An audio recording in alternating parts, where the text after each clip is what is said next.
All right, let's jump right into a really fundamental mystery in biology. How is it possible for two molecules to be perfect mirror images of each other, yet our body treats one as essential for life and the other as, well, pretty much useless? Let's dive in.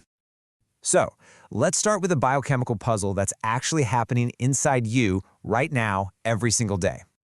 I mean, really think about that. You've got two molecules, same exact atoms, same connections.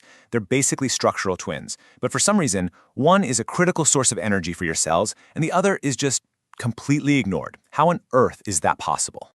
Well, the answer isn't in the parts list. It's all about their three-dimensional shape. They're what scientists call enantiomers.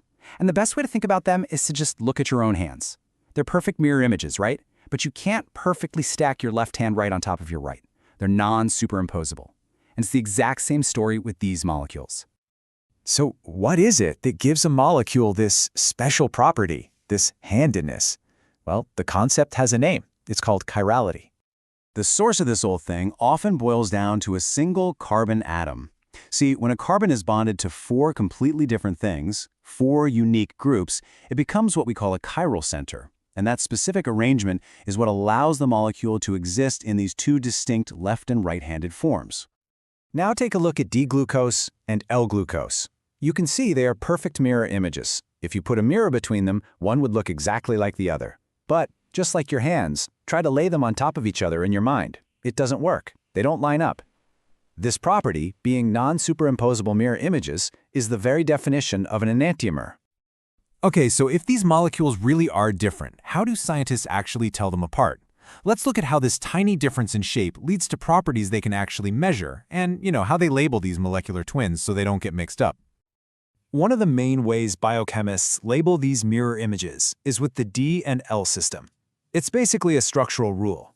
When you draw the molecule in a certain way, for sugars, you look for a key hydroxyl group on the molecule's backbone. If it's pointing to the right, we call it a D sugar. If it's pointing to the left, it's an L sugar. Simple as that. It just gives us a clear way to name each twin. Now, beyond just their names, enantiomers have this really fascinating physical property. They actually mess with light. Well, a special kind of light called polarized light. If you shoot a beam of this light through a solution of one enantiomer, it will actually rotate the light's plane.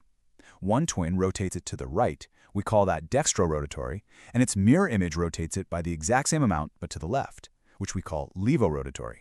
Pretty cool, right? Okay, now this is a huge point, and it trips up so many students, so let's be crystal clear. The structural D or L label has absolutely nothing to do with which way the molecule rotates light. D does not mean dextrorotatory, and L does not mean levorotatory. They are two totally separate classification systems. One is about the drawing, the structure. The other is about an actual physical property we observe in a lab. And here is the perfect example to prove it. Check out a different sugar, fructose. Based on its structure, its drawing, it's a D sugar. But when you actually put it in a machine and test it, it rotates light to the left, making it levorotatory. That's why its full, proper name is D-negative fructose. This just hammers home the point. The two labels are completely independent. Okay, so we've got the structure, we've got the light properties, but why does any of this really matter for medicine and biology? Well, because our body is the ultimate chiral detective. The biological significance here is just immense.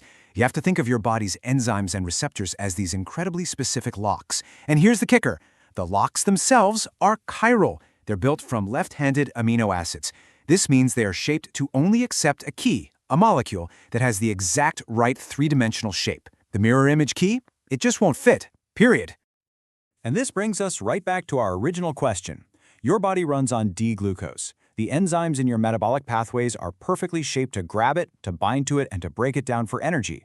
But when L-glucose comes along, that perfect mirror image, the enzymes just can't get a grip. The key doesn't fit the lock, so it just passes right on through, totally unused. And this specificity is absolutely fundamental to life as we know it. Every single protein in your body, from the muscles that move you to the enzymes that run you, are built exclusively from L amino acids. The D forms, they're just not used by us. It's kind of wild though. Some bacteria actually use D amino acids to build their cell walls. In medicine, understanding this concept of chirality can literally be a matter of life and death. The drug thalidomide is the most tragic example. It was sold as a mix of both enantiomers. One of them was a perfectly safe and effective sedative. Its mirror image, however, was a horrific teratogen that caused devastating birth defects, leading to one of the worst medical disasters of the 20th century. This same principle applies to drugs we use every single day. Take ibuprofen. The pill you swallow actually contains a mix of two enantiomers. But only one of them, the S form, is actually doing the work of fighting your headache. The other form is inactive. Thankfully, in this case, our body is clever enough to slowly convert some of the useless form into the useful one. The fact that only one form of a drug might work really highlights why being precise with our terms is so critical. So to really lock this in, let's quickly distinguish enantiomers from a couple of other isomers that sound kind of similar but are totally different. Okay, let's break this down real quick. Enantiomers, the stars of our show today, are mirror images that differ at all of their chiral centers. Then you have epimers. They are not mirror images. They only differ at one single chiral center. And finally, enantiomers, which are a special case for sugars when they form a ring, differing at just one specific carbon. And here's a great little mnemonic to keep the two big ones straight in your head. Just remember, enantiomers are the entire mirror image. Epimers have just one carbon that's different. So what are the big takeaways here? What do you absolutely have to remember? First, enantiomers are mirror image molecules that our bodies can tell apart because our own enzymes are chiral. Second, please remember that D/L is about structure and the +/sign sign is about rotating light. They are not related. And finally, understanding this principle is absolutely critical in both metabolism and modern medicine.